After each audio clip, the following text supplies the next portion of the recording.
There was no emotion coming out of me, and I just became blank. I couldn't register what just happened. Your dad's death. Explain the situation that led to him unexpectedly passing.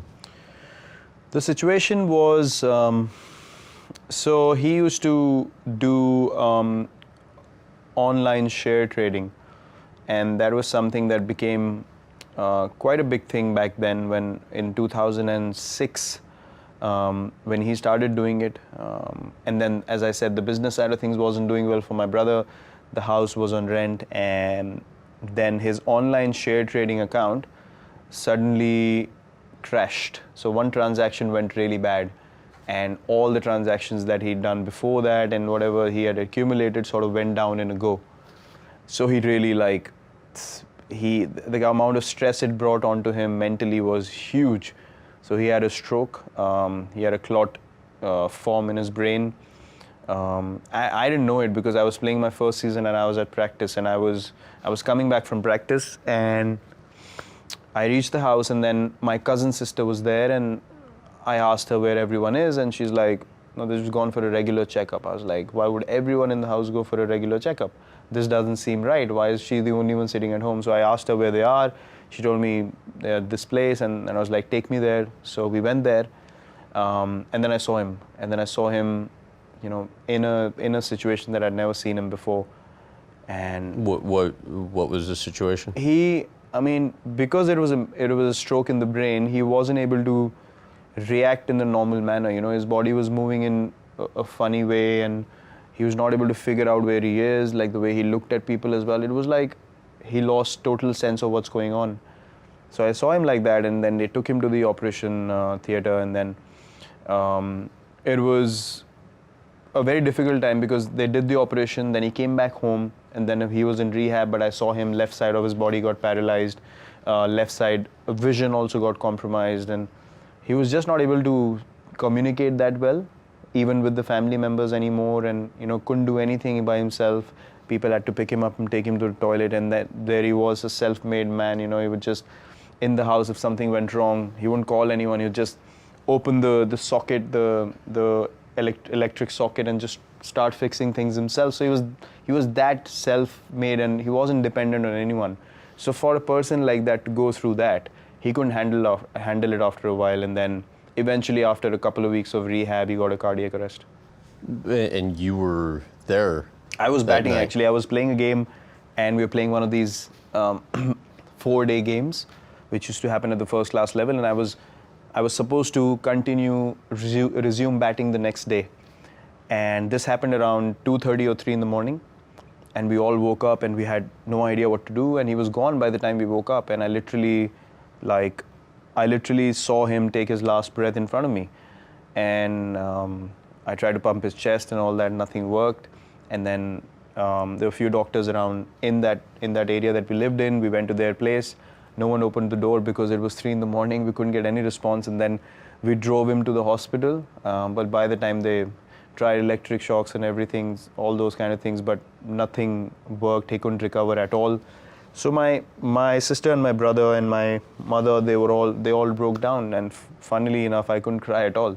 There was no emotion coming out of me, and I just became blank. I couldn't register what just happened. Why do you think that was? I have no idea. Till date, I can't understand. And I was feeling like I was myself thinking, why am I not able to cry? And then I think it was all building up inside me. So when we came back, and everyone, all the relatives came in to sort of, pay their condolences and stuff like that. And then I called my coach in the morning, and I told him what had happened. And then he asked me, what do you want to do? I said, I want to go and play. So he said, are you sure? And I was like... Because you had a game that day. Yeah, and for me, leaving a cricket match was something which was not acceptable, regardless of what happened in life. Not going to a match was not an option I ever had, or I couldn't register that option in my mind. So I said, I'm going to go. And he said, okay, if that's your decision, go ahead. So I left the house. I hadn't cried at all, nothing, no emotion. And my family was actually feeling a bit nervous looking at me because I was showing no emotion, and everyone was like, crying, and they were emotional. And then I went to the game, and I picked up a friend of mine again, and I told him what had happened. He thought I was joking. He didn't believe me. we kept going. We reached the stadium, and when we reached the stadium and I sat in the change room, and he told everyone what had happened. So when everyone came around me to tell me, we're sorry for you, and that's the time I really broke down, and that's the time all that emotion came out, and I don't know why. The strangest part of the whole story to me was that night when you called your coach back and you were upset. He was surprised that you weren't upset about what he would have thought it was about. You were upset about your performance in the game. I was upset because I was the umpire in the game made a wrong decision, and he gave me out when I wasn't out. And I was upset because I couldn't be there till the end to make my team win the game. And I was really upset about that. So yeah, in the evening he was surprised to know that I was actually talking about that. Especially now, many years removed from having gone through that, how do you think your father's passing affected you? Now I feel like it was probably the most impactful thing that happened in my life. Because I remember that day, I came back from the game. After I got out, I came back to do the cremation and all the rituals that follow. And I remember telling my brother specifically that I am going to play for my country, and I am going to play this game at the highest level, and there's nothing else in life that can distract me anymore. Because it was my father's vision as well. He wanted me to, play at the highest level, and he was really, really keen on me playing at the highest level as well. So I remember making that promise to my brother, and then everything in life became second priority after that incident, and cricket was the first priority.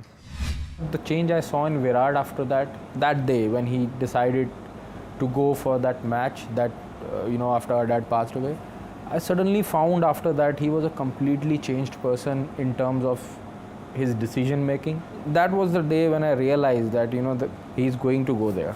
He's going to achieve whatever he wants to, and he's dedicated. He wants to do that for our dad now. Yet it wasn't immediate that the success came after that, right? I mean, you kind of for a couple-year period of time started struggling.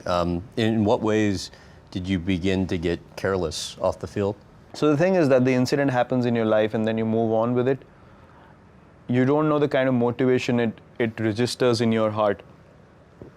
I always knew that nothing else can distract me from achieving my goal, but the immediate distractions were too many. Traveling to other countries, going out, regularly, having drinks with friends, and just not being that focused. But the one thing that remained constant was every time I was down, every time I hit rock bottom, somehow I was able to put everything aside and say, right, I'm going to work hard and I'm going to get back up. So it's not like I made a promise that I'm never going to fall down. Obviously I was going to fall down. That's life. That is always going to happen in sport and life. But the ability to come back again and again made me realize that that incident was the one incident that helped me become mentally so strong